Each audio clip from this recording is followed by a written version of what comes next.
Hi everyone, it's Megan from Enlightened Hounds. Welcome to our very first vlog. Very exciting stuff.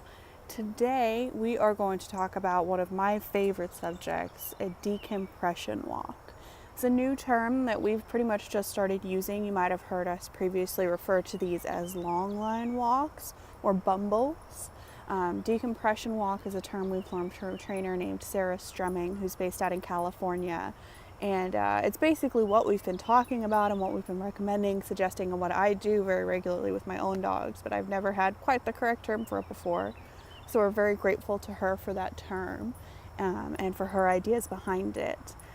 So this is Oliver, one of my 4 dogs, and we've got Tyler over here, and they're enjoying their morning decompression walk. They get their decompression walks about twice a week, sometimes 3 times if I'm having a good week. But at least once a week at the bare minimum. Oliver here has a lot of behavior issues. He's got a lot of aggression and anxiety issues. He's a very difficult dog to live with, both for dogs and people. And he does not do well with other dogs at all, except for the ones he lives with and is introduced very, very carefully to. So these are really important for him. This is pretty much his main way of getting out of the house because he's not really safe in most public situations. And he's 10 and a half, and so is Tyler. She's also 10 and a half. She is pretty friendly with other dogs and people. I would call her dog tolerant, not dog friendly. But she recently went through surgery, and so she's on kind of a limited activity situation. So she's joining Oliver on his decompression walks rather than going on her full-fledged ones. A true decompression walk should be typically done off-leash and in nature. So our dogs aren't on concrete. They're getting to really enjoy and explore the world. But as I said, Oliver's not really safe in those situations. So we do it on a long line. And that's the best option for him. It's the best option for a lot of dogs who don't have access to a safe, legal, off-leash zone. And it's the best option for dogs who aren't trustworthy off-leash as well. Well, Oliver is trustworthy. I don't trust other dogs not to show up in this park. This is kind of my neighborhood green belt. It's just on the back of my neighborhood. It's an awesome service to have. And typically you want it done on a long line and harness. Like you see, Tyler's wearing a harness and she's actually wearing a makeshift long line of multiple leashes attached together because I only have one long line right now. However, Oliver, you'll notice, is not wearing a harness. That's something for him specifically. He actually gets worse behaviorally the more he wears. So he is on a collar, and that's, his exception. Ideally, you want it done on a harness because if they run full force and hit the end of the long line, I don't want that pressure on their neck. So the idea behind a decompression walk is that dogs get to enjoy the world without the short tension of a leash, and they get to wander and explore, decompress, relax, be a dog, and actually just experience the world around them. It's really, really beneficial to dogs with high anxiety, with dogs with behavior issues, but really for all dogs. Just that opportunity to get out in the world, explore at their own pace, not have to move only how humans want them to, and be able to just really be, and be themselves. It's really, really beneficial for dogs. Like Oliver is on a short leash. When he has to just walk next to me, he tends to get more frustrated, more worked up, and we have more problems at home. The more opportunity he gets to exercise loosely and at his own pace and of his own accord, the better behavior we get at home. Same is said for our adolescent dogs that we do this with. Now, like I said, these 2 are 10 and a half. They are not your typical 10 and a half year old dogs.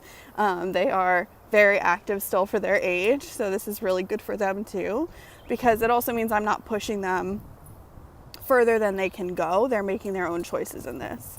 And really this moves forward at their own pace, which is why I've kind of previously referred to it as a bumble, because it's not really, we're not going from point A to point B.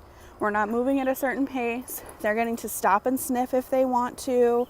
They get to eat the grass if they want to. And I'm on their clock at this point. We go where they want. They get to choose the path. They get to choose our speed. They get to choose when we stop and start.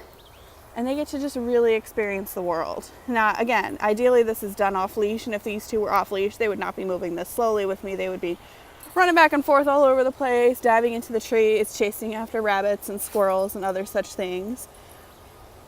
But on a long line, they even still get to experience the world a little more than if they were close at my side at 6 feet.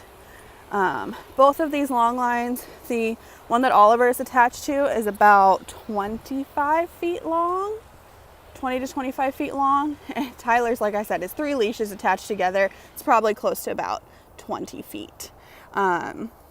Ideally, you want to do this on an even longer long line, a 30 to 50 foot long line. I've got one of those on order, headed to me at the moment. You can find them on Amazon for pretty cheap.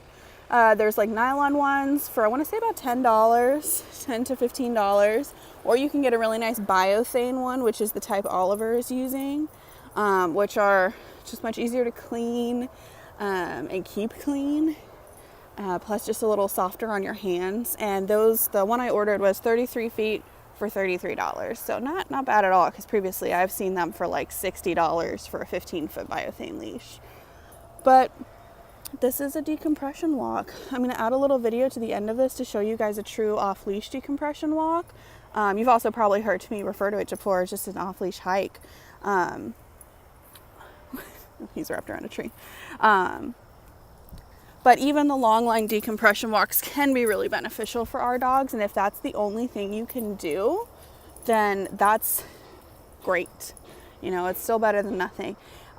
If you have a neighborhood park, that's great. Or if you can drive to a park, that's great. But ideally, we want this done in nature too. So not just around your neighborhood, partially because it's a little less safe to be on a long line next to roads.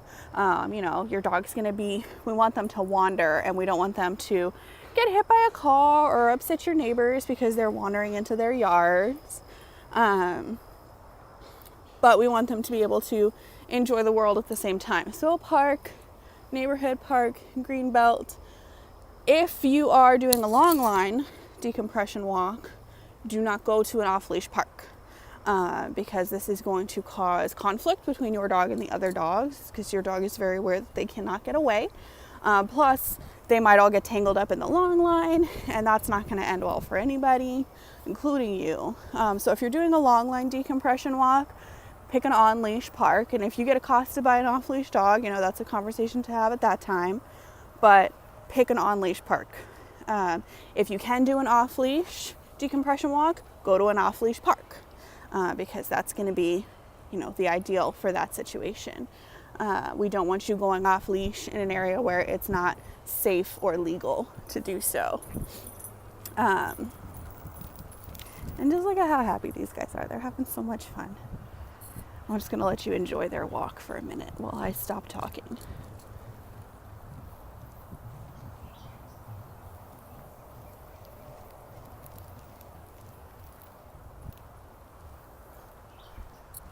I find that these walks really are great for reconnecting with your dogs too. You really get to see them make their choices. Guys, leave it. Good guys, good pups. You get to really see them make their own choices, let their personality show. And it's just a nice way. I tend to do this in the morning with my guys. Nice way to start the day, kind of wake up and connect with nature and your dogs before you start your busy day, cooped up in an office or car. If you are wanting to do off-leash decompression walks, but you're not sure if your dog will come back to you, you don't know if you quite trust their recall or anything like that, let us know. That's definitely something we can help you with. I love working on off-leash skills with dogs. Recall is one of my favorite things to teach, and something I have a lot of success with. Oh, we've seen a bird.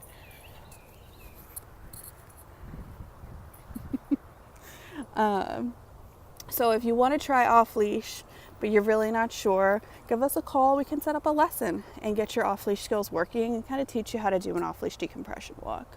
Same with long line ones. If you want to do it, but you're really not sure how to start, we can set up a lesson. We can show you. We also are starting to offer, starting in April, which is in a week, which, oh my goodness, this year is flying by. We are starting to offer decompression walks as part of our dog walking service. So we're going to have now 4 different walks you can choose from. One is a midday break for 20 minutes, $20. We'll come, let your dog out, let them potty, maybe go for a walk around the neighborhood for 20 minutes, kind of up to your walker, who, what they're gonna do with your dog. And then we have a short decompression walk option, which is about 45 minutes for $35. And that'd be something similar to this, on a long line in a harness, neighborhood park, within about a 10-minute drive of your house, or if you're lucky enough to have one even closer than that, that's where we'll go. And then we'll have a structured training walk, which is going to be a walk around your neighborhood, actually working on loose leash walking and only working on loose leash walking. So it won't be about, oh, you know, they're fearful or reactivity. Those are things that we would need to do lessons and outings for. Just working your dog's loose leash walking skills. And that's going to be 30 minutes for $40. And then we're going to have a long decompression walk. So that's 90 minutes with a walker. Ideally, we'll go somewhere within about a 30-minute or closer drive, so that we still then have about, you know, an hour or so to, 30-minute round trip, so 15-minute drive from your house. So that we'll still be able to do about an hour walk. And again, it's going to be on a long line and harness, but just really letting your dog experience the world and fully decompress. What do you guys think?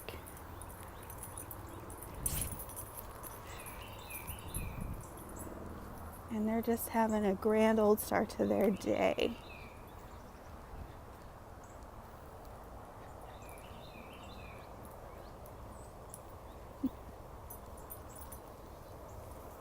But if you want to do this on your own, you're really not sure where to start, we can definitely do a lesson to that effect, and all that fun stuff. We really, really enjoy these decompression walks. They are just such a great way to start the day. When you're doing it on a long line too, I highly recommend doing it on a long line, not a flexi lead, because flexi leads are just so dangerous and so unpredictable and difficult to grab. And even on a long line, there's always danger of you getting a rope burn on your leg or something like that. So one thing we can teach you is proper long line handling skills and things like that, especially like, you notice like 2 long lines. This is a little difficult. It took a while for me to get the hang of being able to function 2 long lines on 2 dogs that want to go in 2 different directions at the same time. But we get into a rhythm, and your dogs kind of get into a rhythm on it too.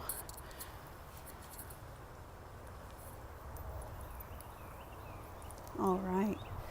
We're going to enjoy finishing up the rest of our long line decompression walk here, and I'll be back a little bit later with an off-leash decompression walk, talk to you guys a little bit more about this awesome, awesome thing.